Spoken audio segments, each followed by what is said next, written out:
Okay, now let's take a look underneath the chassis at the work that remains. So this is basically all original, as near as I can tell. Here's where a thermistor would be to act as a current and rush a limiter on the tube filaments when you turn the set on. Blew apart or fell off. I heard that's what happens over time. They get quite toasty when they're running, and eventually I think these solder joints or whatever they were connected just kind of fall off. So just like on the circuit board, I've got this chassis that I was in the midst of restoring that I'm giving up on, so I will transfer these parts over here. However, there are production differences. I'm still not quite sure which is the newer, which is the older, but I'll show you one difference right here. You have two high voltage just ceramics and a little tube terminal strip here and a power resistor here. Not over here, just one ceramic cap, no little terminal strip over here, no second capacitor, no power resistor. This guy is for filament dropper in the tube string. Partly it's there to limit the, to make up for the voltage difference between the tube filaments. When you add them all up, they don't equal 117 volts AC. And there's also a tap for the pilot light. Don't know if that's still good or not. If it is, I'll leave it in for now. Eventually I may do a more modern replacement for that, but I'd like to get this thing going sooner than later. There's another oddity. It's a two-terminal electrolytic. One common on this side and two positive terminals over here. Later revisions, I think that it's somewhat differently. Either that or when I did this one, I just used two individual caps and relocated one of them. But I do recall there's a production difference where they went to two individual caps. One mounted over here and one mounted over here. Otherwise, just replace the paper caps here and there and check the power resistors, replace them if they're bad. Oh, and there is one hybrid module under here. I think there's just a resistor and a capacitor.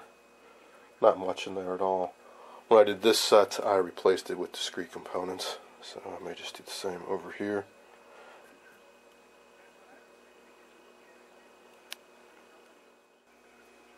I was just taking a look at the SAM service info, and they mentioned that these two capacitors were combined into one unit in the later revision, so that must be what this set is. But it's more convenient to actually use two separate. I'd imagine they used one for some cost savings. So I've proceeded to work throughout this area, making good progress. A little bit of work to do down in here, and I want to restuff these two caps, and there's one on the other side feeding through here. Also, there was a big cap in here, 0.1 microfarad, and there's this guy. That's right across the AC line. I replaced that with a safety cap, and I found it more convenient to put it over here. And here's my new thermistor. So I want to focus on the electrolytics now. This is just one single cap in here. This is for the voltage doubler. It's this guy right here. 4-section cap here, and that's a 3-section cap. So I take some reference photos, unsolder, untwist the lugs, pop these all out, and start restuffing them. I got two of the caps out, and I'm going to restuff these before I do the final one, just to reduce the confusion with rewiring them back in. So here's the 3-section guy. I'm going to use these skinny niche cans. All three will fit inside there, no problem. And for this guy, I got lucky. Sometimes these cardboard outer sleeves are really stuck on there good with tar. But this one, the tar had really hardened. See, a bunch of it just fell off there, so got the tube out pretty easily. What I did is I just pushed it at the end.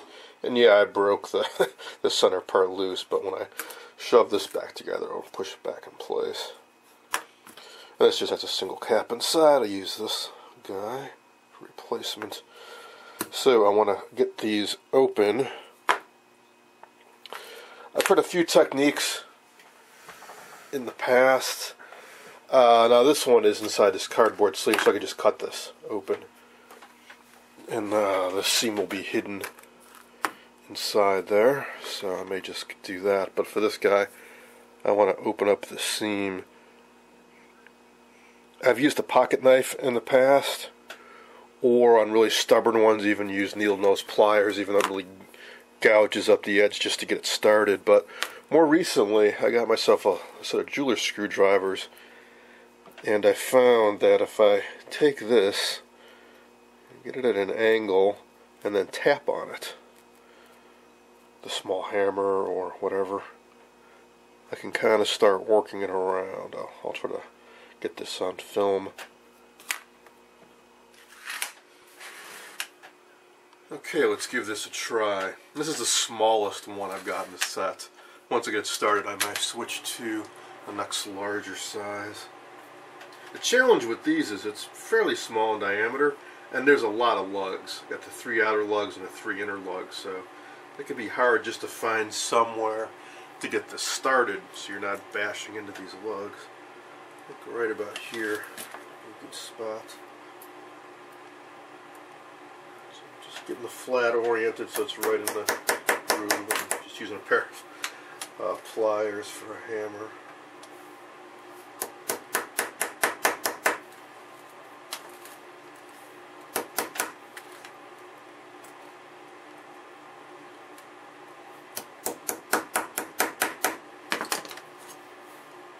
So you can see I've wedged it down in there. It's held in place. So I just drove this in between the aluminum and the steel ring. And now I can start prying it up. In fact, this one is soft. I think this is going to be really easy. So I'm going to switch right away to a larger one. And now try to pry it up and then work my way along that ring. Yeah, this one's going to be really easy. Good. So all I'm going to do is just walk it around. And yes, I have slipped, and I have done this, and I probably can't see it, but I've got a scar or two from me driving a screwdriver into my hand. So you need to keep your hand down or wear some type of protection over your hand. So there's a steel ring around the inside, and the outside's aluminum. So what I'm doing is I'm getting a screwdriver in between the aluminum and the steel and just prying it up.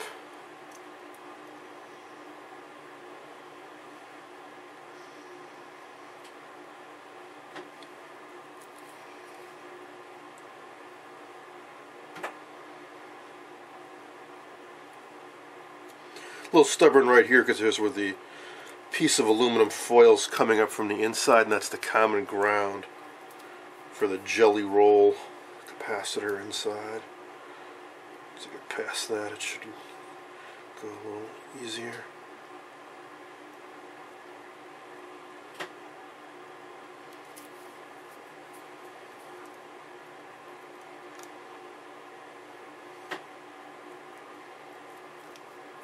For any of you wondering why I would even bother doing this, well, aside from just preserving the look of the set, really helps out with the wiring, because you can leave all the wiring exactly as it was originally and as it's shown in the surface info.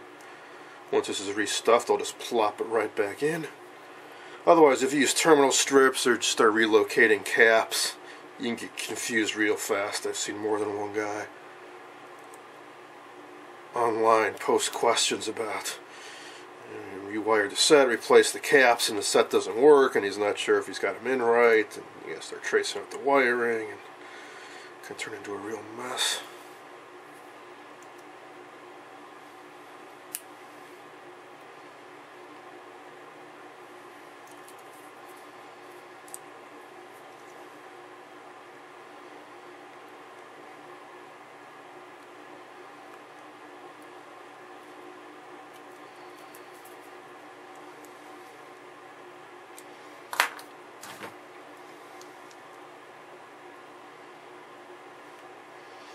Trying out a larger screwdriver to see if I can get this going any faster. Because these little guys, they start digging into your palm. It starts to hurt after a while. So I suppose if I was going to be doing this often, I could rig up some kind of padding to put over that. But also, the larger the blade you can get going, it goes faster. That might be a little too big. Try this guy maybe.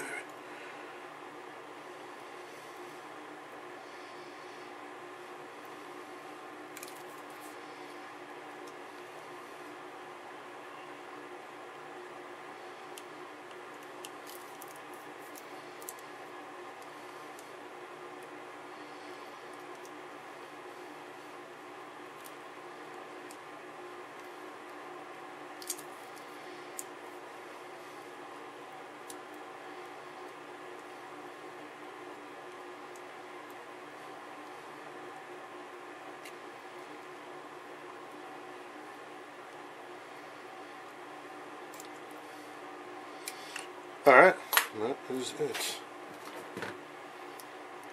Pull this out. Not the neatest job, so it's still hung up here and there.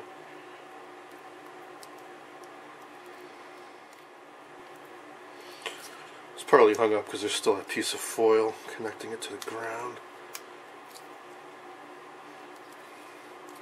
Break that loose, there we go. Our steel ring. Put that aside so I can reuse it. And now the fun part is getting this out. If the thing is really dried out, you might be able to just yank it out right now, but usually no. So I will get out the heat gun and start heating this up. Because usually there's a big glob of tar down at the bottom that's holding it in place, so you heat this up. And eventually you'll see that as you heat it, this will actually start to rise up. And once it's risen up enough that it's really loose, you can just yank the whole thing out.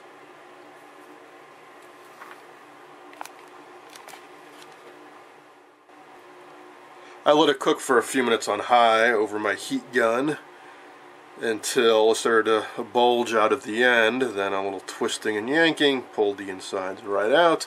I'll toss most of this but keep the end with the solder lugs on it.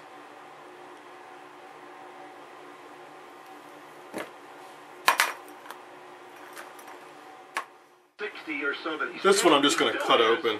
I'm going to do that by rocking it back and forth with a really sharp utility knife. I want to go close enough to the bottom that I can get it out and thread the new cap inside, but I don't want to go so close to the bottom that when I put it back together there's not much to hold it together. So I don't know, maybe half an inch up. I don't know if you know the backstory. He took a second mortgage on his Hinsdale condo in the 80s to start his toy business before striking it rich when he invented the $5 Beanie Baby in the 1990s. And then his texts. Then he discovered Swiss bank accounts after that. He built a really nice park in our neighborhood. What neighborhood is that? Down in Westmont. Yeah, remember that doesn't have his name on it or something? They showed that after he got convicted. They showed the little, no, that's nice, little shrub. And that's what he's saying. I've donated millions to charity. And my mom was a schizophrenic and my dad didn't help.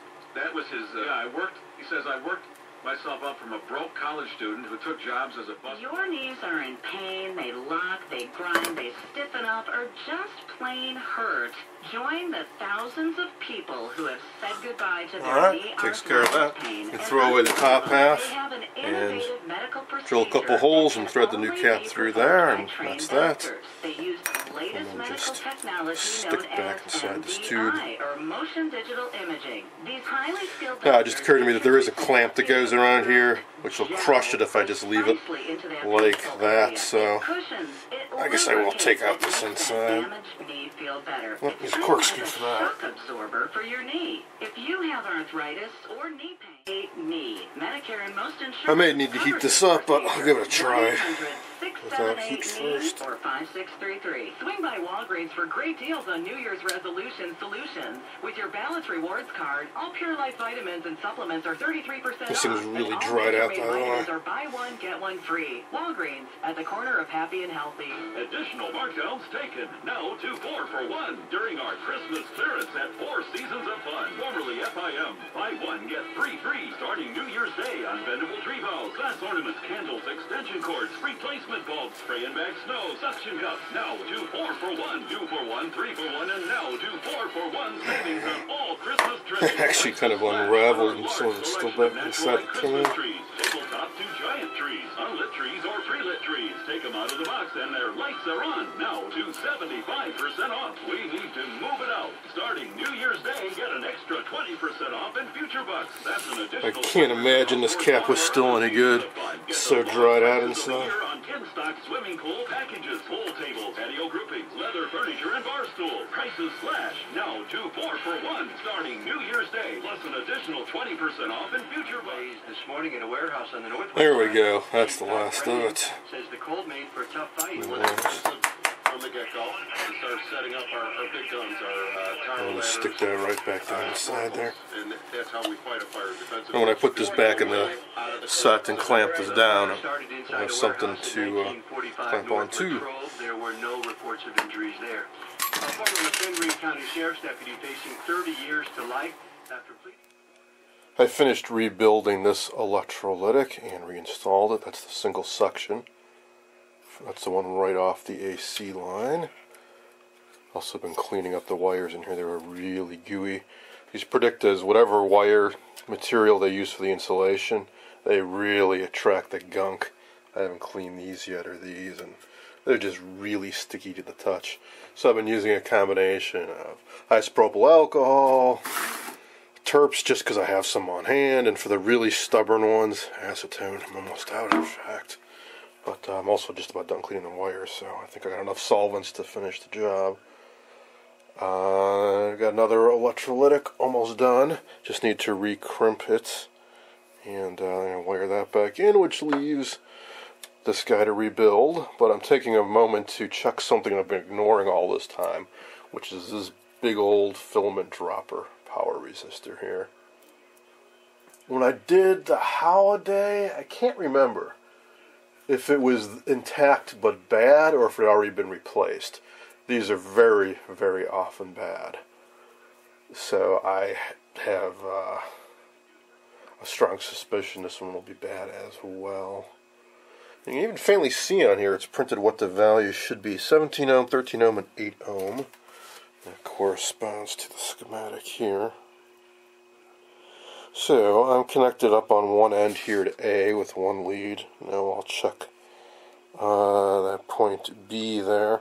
But keep in mind that it also has a pilot light in parallel with it. So when I check this resistance, I've also got that to contend with.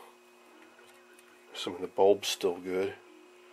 So I got about 18 ohms. But to really check it, I've got to make sure this bulb is out. Kind of hard to get at, so I'm going to flip this over, and well, before I get to that, I'll just move on and check the next section over.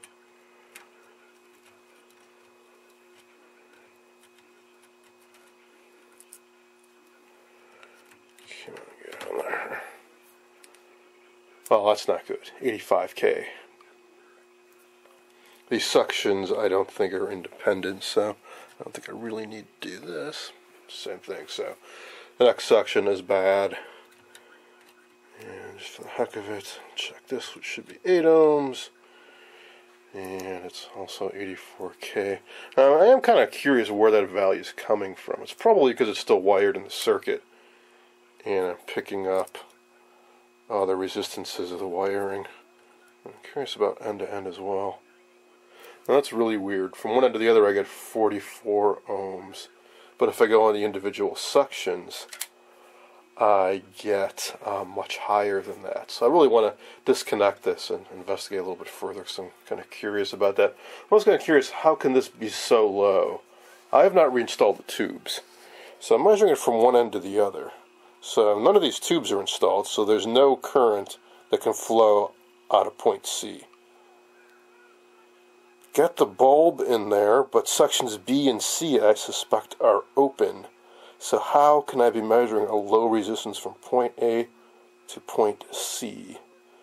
That just doesn't seem possible, does it? unless there's a wiring problem somewhere.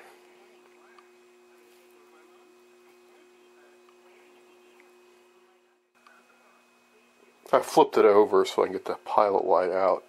And while I've got this side up, I want to show you that I've also been cleaning up the top side of the chassis. I cleaned off all the goo from the melted flyback. And I've been doing some cleaning on these wires too. I'll pluck out the remains of the old fusible resistor. So I know there's also no way current can flow through that, which is that thing right there. And here's that pilot light. It's down at the end of that tube. Let's see. Is there even a bulb in there? Yeah, there is.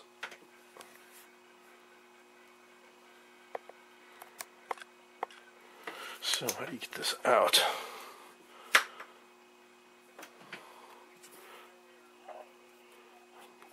Guessing you can somehow push down on this tube and pop it out, but notice there's a nut up here, so I think, yeah, if I loosen this up, that entire thing, I can flip over and get at it more readily.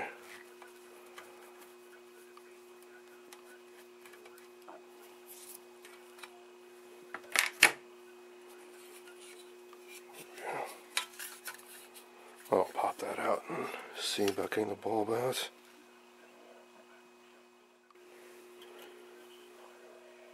That was really fairly difficult to get out. There's quite a bit of pressure on that cardboard tube, and once you get it out, you can finally get to this. I have no idea how they expected the consumer to do this. Well, you couldn't. I mean, there's no way the average owner of this set could have possibly pulled out the chassis, got into this, pulled that out, and all that to replace this bulb. So every time your pilot light went out, you'd have to bring this in to be serviced.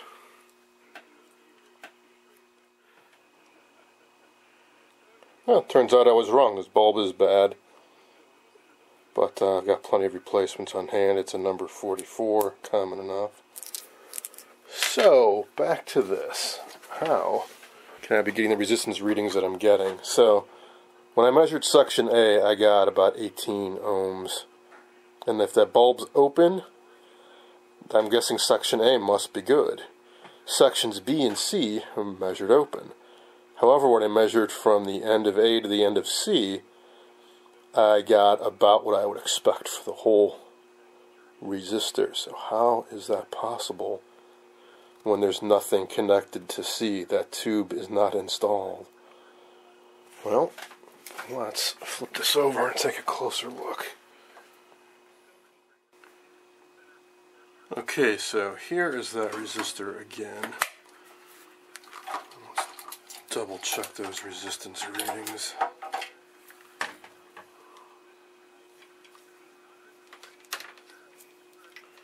So end to end,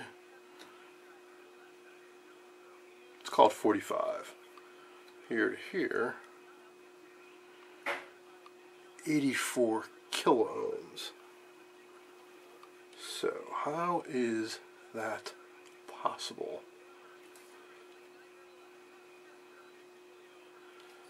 And this section also very high. And from here to here, it's very low. I wonder, could this be still good from here to here? But there's something wrong with this wire. So internally, this resistor's still fine. It's just this lead coming out that maybe it's got a corroded connection down right in here somewhere. It's the only thing that makes any sense whatsoever.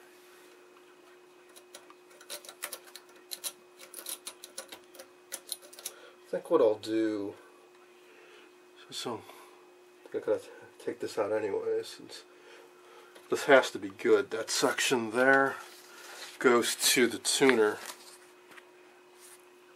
So it really needs to work. I think the deal is all these tubes are 600 milliamps.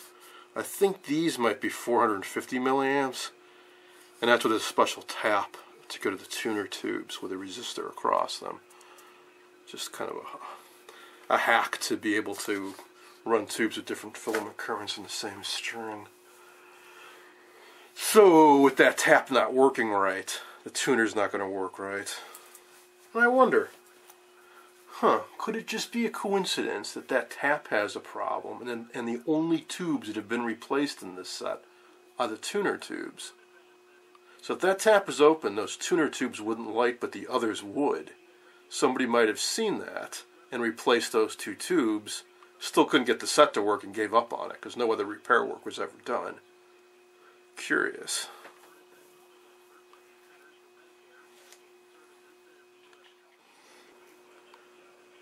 Alright, down to the last connection. This one will be easy to get off because I can just unwrap it with the whole resistor body. There it is. So see how the solder's kind of, this camera will focus, kind of white and crusty.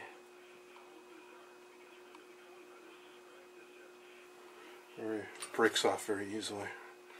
Alright, so this is the lead that wasn't conducting, even though the whole thing is conducting. It's conducting from here to here, and from here to here, and from here to here, but not this lead.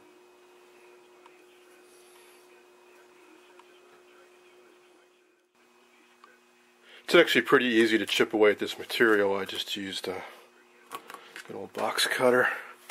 So, got my probe on one end, and this is the lead where we weren't getting anything. And now, what do you know?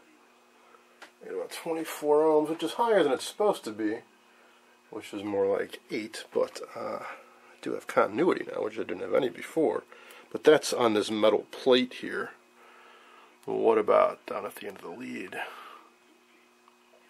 Well, that does now too. In fact, it's even less. So 19 ohms down at this end, but at this end. Alright, so 19 as well. I suspect what's going on is I'm putting pressure when I press down with the probe. The resistance is varying a bit. Yeah, nuts. 21 if I push down. Well, now it's back up. Well, obviously there's a bad connection here, and you can see it's rusty up here. I'm not sure exactly how this is held on. You can see these grooves here. That's the actual resistive wire. And somehow with this metal clip and this lead running out, this metal clip is attached to these wires. Now, it could just be that this is just bare metal against bare metal, and over time there's corrosion that occurs, and especially if these are two different types of metal, that can definitely lead to corrosion issues. So that's just a pressure fit. I bet that's what's going on there. And by clearing the junk off and by putting pressure on it, I've reestablished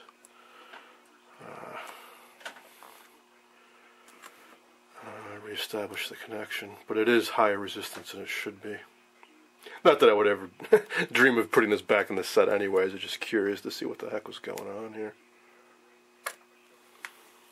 So I will be replacing this with 3 individual power resistors.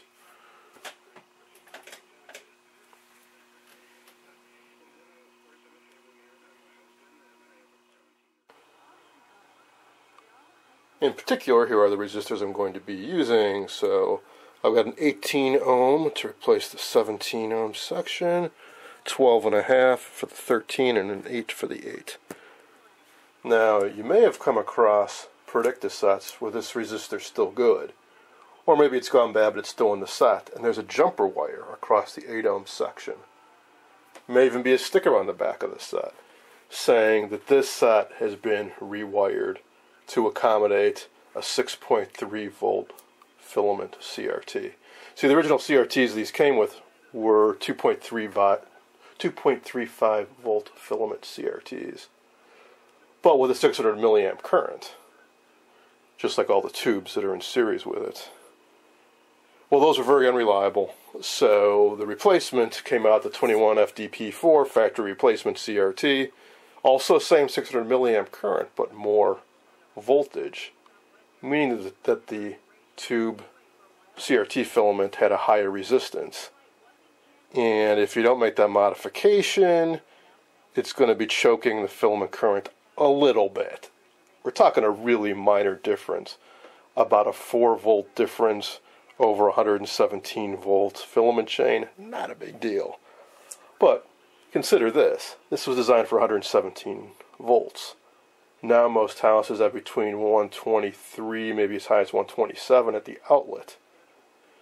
So if anything, you might want to even add a little more resistance into this. You certainly don't want to take any out if you're going to be using a 6.3 volt filament CRT, and I am.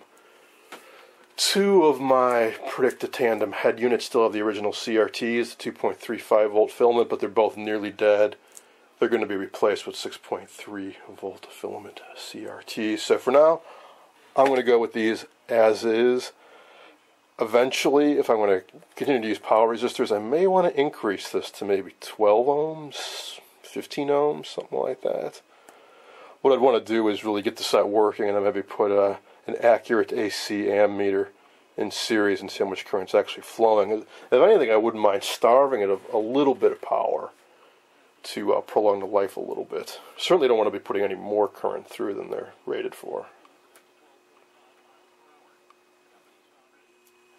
I finished reinstalling the rebuilt 3-section electrolytic, and now I'm working on opening up the 4-section, the big one here.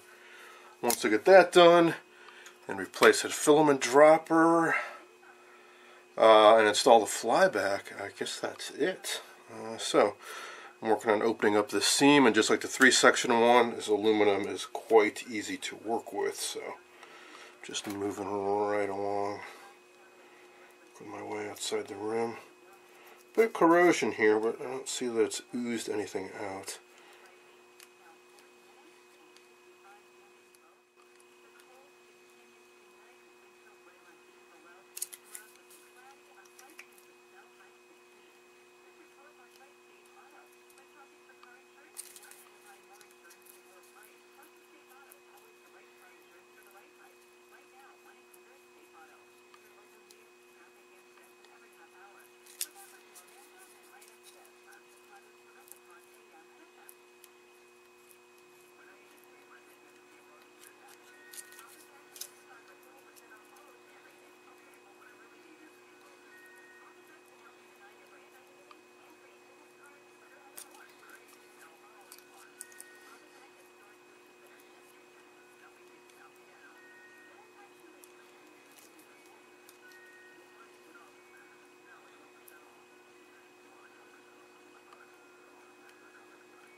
I was reviewing my notes from when I restored my Predicta Holiday and had to deal with the same filament dropper resistor, and I finally remembered that what I said was completely wrong about this tap being for the tuner tubes, and they don't use 600 milliamps and all that nonsense. They use exactly the same current as the rest of the tubes. They're part of the same filament string. This tap is only used if you have the optional UHF tuner. It's for the pilot light behind the UHF tuner dial. Just like this is for the VHF, that lamp right there. It would also be a lamp for the UHF. I don't have the UHF option. Those two pins are used for nothing. That filament tap is used for nothing. So this set would have worked fine with that filament dropper in there if I had left it in. It is corroded. Those have a really high failure rate, so I would have replaced it anyways. But that is not what, or I would not have affected the tuner tubes and the filaments from lighting up. So my theory does not hold water, so forget what I said. So I'm just going to go ahead and replace them with power resistors like I showed a moment ago. Now, something else I noticed on here that I really don't like about the Predicta Tandem design. That's bad enough you have a 25-foot cable and all the high voltage and filament and power and the vertical and horizontal deflection plates. But that, of course, that's the whole point of this set. That's what makes it kind of cool, is the long cable. But something else they run down that cable is this. There's an AC safety interlock. So right off the AC plug, it goes right to that socket, down 25 feet of cable, to an interlock on the back plate of the CRT housing, and then it just comes right back down 25 feet to ground back on this chassis. So it's like you're always running this with a 50-foot extension cord. There is resistance in these wires. You are wasting power. I imagine that cable gets a bit warm from that. And all for, I suppose it has some safety purpose in that if you don't have the CRT plugged into the base, the set won't turn on. Okay. But that seems like a little bit of overkill. They probably could have done it with some type of switch, like in your refrigerator when you open the door the light goes on, and when you close it the light goes off inside. There could have been some kind of pressure switch or something like that, I would think, instead of having to run this all the way down that cable and back. So I'm a little tempted to almost disconnect that and just short it out inside the cabinet. I won't, because I want to kind of keep the set original, but I just really don't like that feature too much.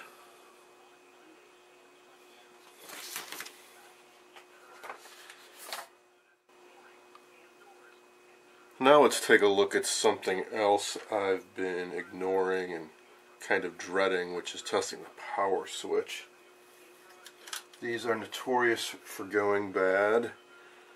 There was a guy, back when I was doing my holiday, who had new old stock replacements.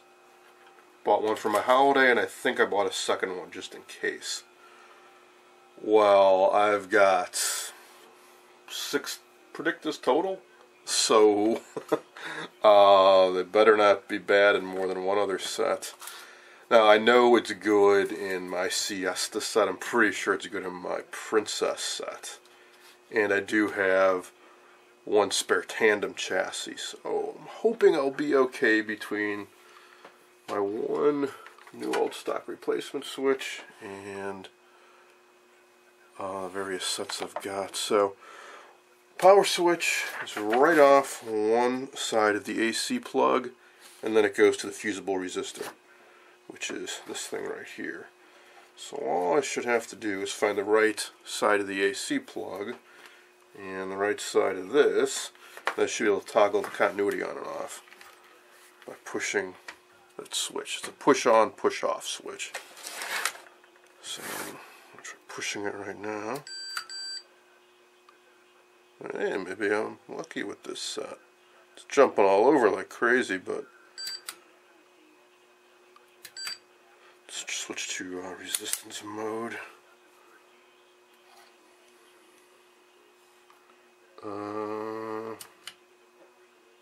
Crap. So it's measuring infinity right now. Push it, This is what I saw with my other set. If I keep it held in, it's on. But if I let go, okay, it's still on. It's probably, I'm sure it's dirty.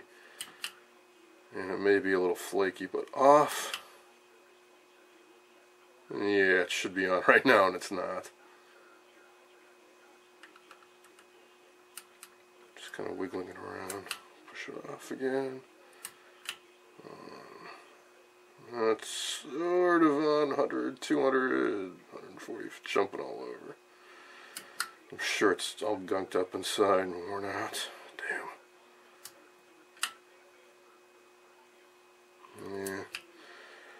Yeah.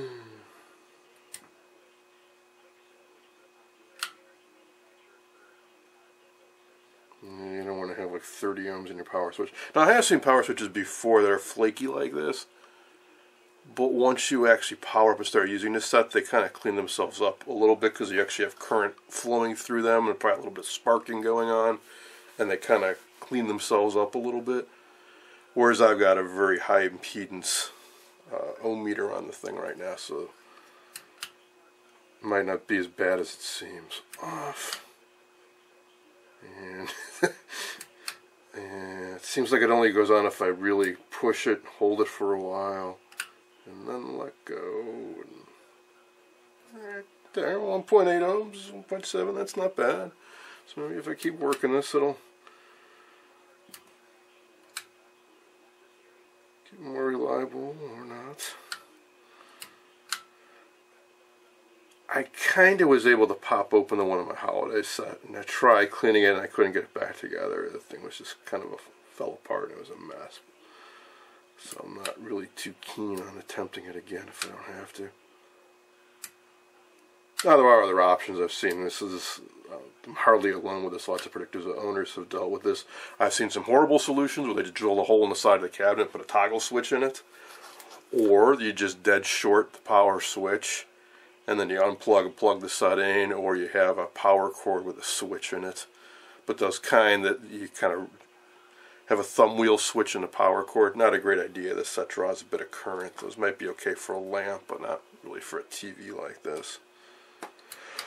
Or you plug it into an outlet that's got a wall switch on it, you know, a switchable outlet. You use the wall switch to turn the set on and off, or you get a power switch like for a computer.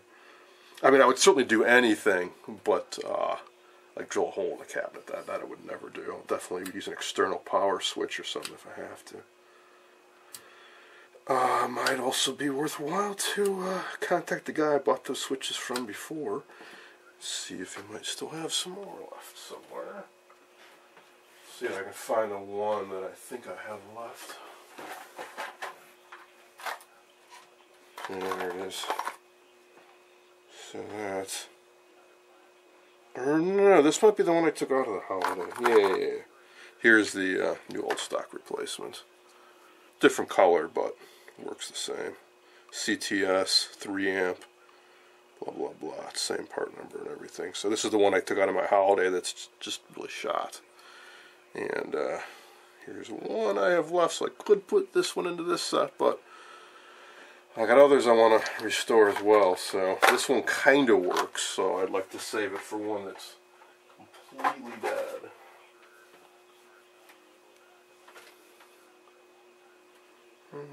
I'll keep working this switch, see if I can... Yeah, right there, it's on. It's staying on.